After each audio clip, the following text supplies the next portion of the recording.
इस वीडियो में हम मानसिक प्रोग्रामिंग की चौथी तकनीक पर बात करेंगे। मानसिक प्रोग्रामिंग की चौथी तकनीक है ठीक उसी तरह चलना, बात करना और काम करना जैसे आप इस समय वह सफल व्यक्ति बन चुके हैं जो आप बनना चाहते हैं, और इस तरह व्यवहार करें जैसे आप इसी समय से लक्ष्य हासिल कर चुके हों जिन्हें आपने अपने लिए तय कर रखा है। इस तरह काम करें जैसे हर व्यक्ति आपको सम्मान देता हो। इस तरह काम करें जैसे आपके पास बैंक खाते में पहले से ही ढेर सारा पैसा हो। इस तकनीक की शक्ति लॉ ऑफ रिवर्सिबिलिटी यानी उलट के नियम से स्पष्ट होती है। यह नियम बताता है कि जब आप सकारात्मक और आशावादी महसूस करते हैं तो भावनाएं आपके अनुरूप कार्य और व्यवहार पैदा कर देंगी, और इसका विपरीत भी सच है। यदि आप सकारात्मक महसूस नहीं करते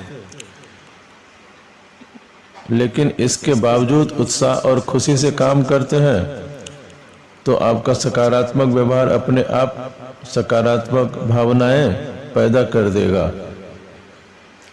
यह ठीक उसी तरह होगा जिस तरह आपकी सकारात्मक भावनाएं सकारात्मक व्यवहार पैदा करती हैं।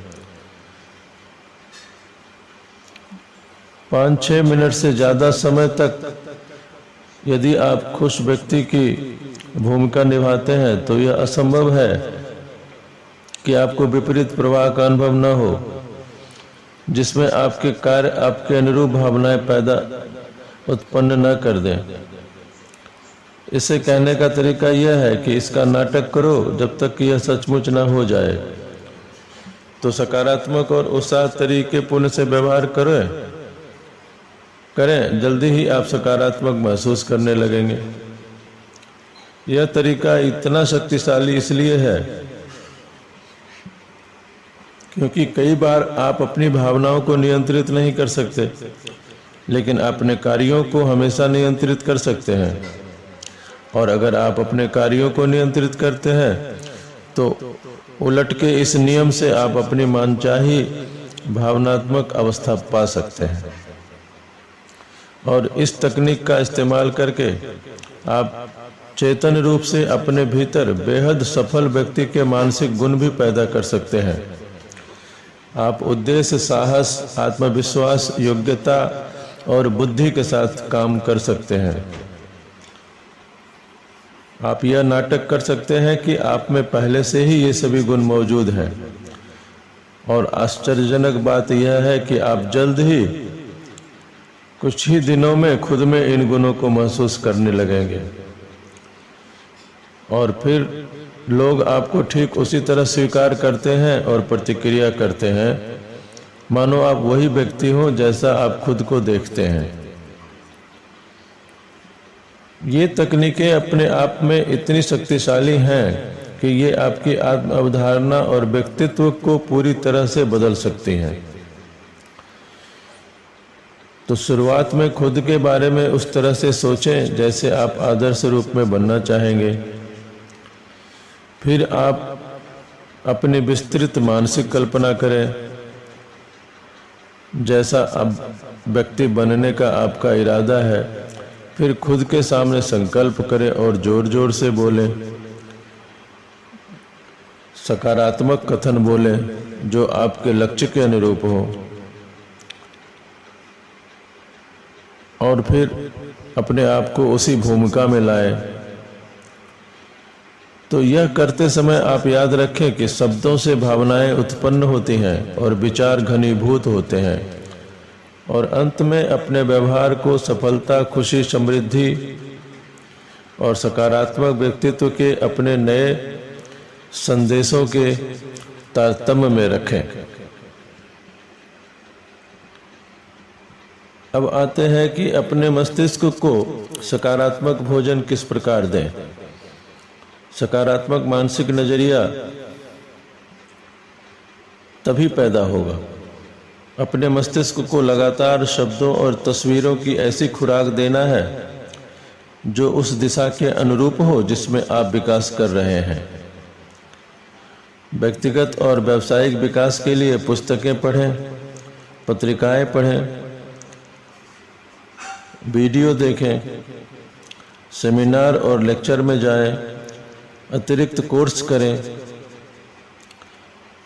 आप किसी विषय पर जितना ज़्यादा पढ़ते, सुनते, देखते और सीखते हैं, उस क्षेत्र में आप उतना ही ज़्यादा आत्मविश्वास और क्षमता महसूस करते हैं।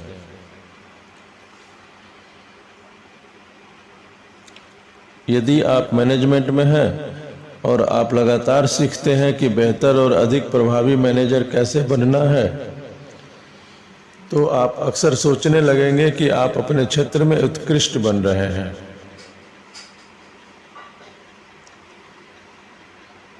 तो जब आप अपनी भीतरी समझ सुधार लेते हैं तो बाहरी परिणाम अपने आप सुधर जाते हैं। हमेशा सकारात्मक लोगों के साथ संबंध रखें। आपको सही लोगों के आसपास रहना है। विजेताओं के साथ रहें। मुर्गियों के साथ जमीन पर चोंच मारने के बजाय बाजों के साथ उड़ान भरें। दूसरे लोगों के सुझावों का आप पर बहुत गहरा असर होता है, अच्छा भी और बुरा भी।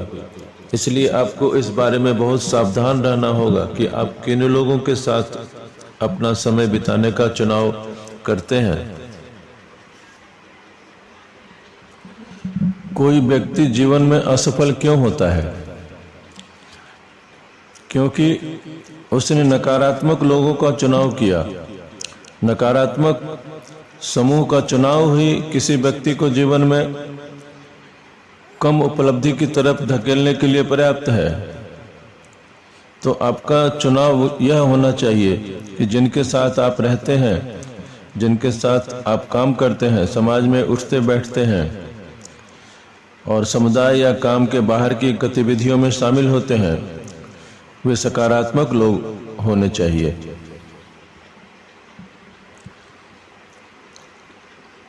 क्योंकि आप भी अचेतन रूप से उन लोगों के नज़रियों, व्यवहारों और विचारों को अपना लेते हैं जिनके साथ आपका सबसे करीबी संपर्क होता है। तो आप जिन लोगों के साथ समय बिताते हैं, उन्हें चुनते समय कोई ध्यान रखें और कोई अनुपयोगी परिचित न बनाएं। नए सकारात्मक लोगों से मिलने के लिए आपको पुराने समूह के साथ संबंध तोड़ने होंगे यदि वे नकारात्मक हैं। नकारात्मक लोगों से दूर चले जाएं। वे आपके जीवन के अधिकांश दुखों के मूल कारण हैं। नकारात्मक संबंधों में बने रहना आपकी सफलता और खुशी की संभावना को खत्म कर सकता है। इसलिए अपने साथियों का चुनाव सावधानी से करें। सफलता प्राप्त करने के लिए जिन विचारों की जरूरत है, उन विचारों को आत्मसात करना होगा। और आत्मसात करने की तकनीक यह है कि जो आप सीख रहे हैं उसे दूसरों को सिखाएं। आप वही बनते हैं जो आप सिखाते हैं, और आप वही सिखाते हैं जो आप होते हैं। जब आप किसी की मदद करने के लिए उसे कोई नई बात बताते और समझाते हैं, तो उस समय आप स्वयं बेहतर तरीके से समझ लेते हैं और ज़्यादा गहरे तक आत्मसात करते हैं। सच तो यह है कि आप किसी चीज़ को उसी हद तक जानते हैं जिस हद तक आप उसे किसी दूसरे को सिखाते हैं और जीवन में लागू करने में उसकी मदद करते हैं। विचार और व्यवहार की नई सकारात्मक आदतों को विकसित करना आसान नहीं है। इसमें सतर्क रहने की जरूरत है और आपको नई आदतों को दृढ़ता से शुरू करना चाहिए। और आप तब तक न रुकें जब तक कि आपके मस्तिष्क में नई आदतों का ताला न लग जाए। जब आप समय समय पर फिसलें तो महत्वपूर्ण बात यह है कि उस पर ध्यान केंद्रित करें, नई आदतों पर ध्यान केंद्रित करें और आपका काम दिमाग को पूरी ताकत से उस दिशा में केंद्रित रखना है जिधर आप जा रहे हैं। आपको अपने प्रमुख लक्ष्यों और अपने नए व्यक्तित्व पर ध्यान केंद्रित करने की जरूरत है। और याद रखें, आप अपने मस्तिष्क में जिसे लगातार कायम रख सकते हैं उसे आप पा भी सकते हैं। आप भूल जाएं कि आप अतीत में कैसे थे, पुराने लेबल हटा दें। आपका भविष्य इस बात से तय होगा कि आप खुद को किस प्रकार देखते हैं और अपने बारे में किस प्रकार बात करते हैं और वर्तमान में आप कैसे काम करते हैं। अगर आप खुद को इस समय वैसा देखते हैं जैसा आप बनना चाहते हैं, तो आप अपने आदर्श स्वरूप की तरह चलते, बात करते, व्यवहार करते हैं, तो आपके प्रबल विचार और लक्ष्य हकीकत में बदल जाएंगे और जिस बारे में आप ज़्यादातर सोचते हैं आप वही बन जाएंगे।